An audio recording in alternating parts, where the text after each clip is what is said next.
ফাতেমা দৌড়াইয়া যাইয়া নবীর কাছে কই বিনাইয়া, শুনেন শুনেন গো আব্বা আমি কই আপনায়, আমি না জেনে ভুল করে অভিশাপ দিলাম আলীরে, অভিশাপ লো ফেরত করে মাওলারি দরগায়।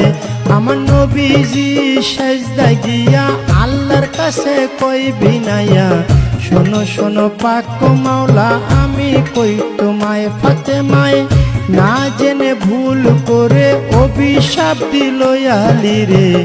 অভিশাপ ফেরত করে নবী কই তোমায়। আমার আল্লাহ বলে ও নবীজি একটা কথা তোমায় জিজ্ঞাসি,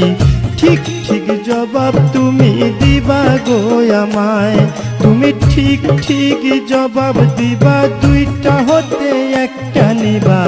নাতি চাও না উম্মত চাও কও তুমি আমায়, তুমি নাতি চাও না উম্মত চাও, দুইটা হতে একটা নেও।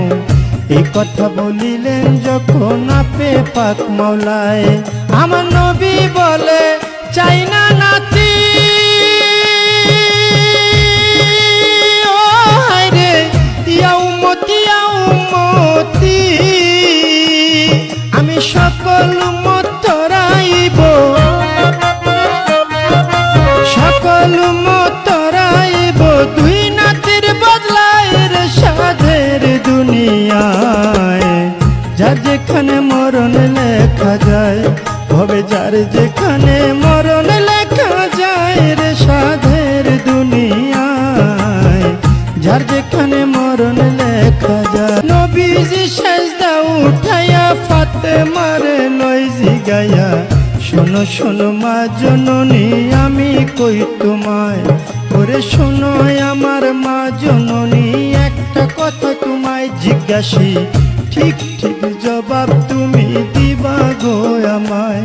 তুমি ঠিক ঠিক জবাব দিবা, দুইটা হতে একটা নিবা, ছেলে চাও না উম্মত চাও কও তুমি আমায়, তুমি ছেলে চাও না উম্মত চাও, দুইটা হতে একটা নেও। এই কথা বলিলেন যখন নবী মুস্তাফায়, ওরে এই কথা শুনে ফাতেমায় চোখের পানি ছাইরা দেয়, ফরিয়া জানাইলেন মাওলারি দরগায়, মাওলা গো চাই না আমার আপন ছেলে উম্মতি উম্মতি বলে, বাবার উম্মত তরাইব দুই ছেলের বদলায়, আমার নবী কান্দে উম্মতি।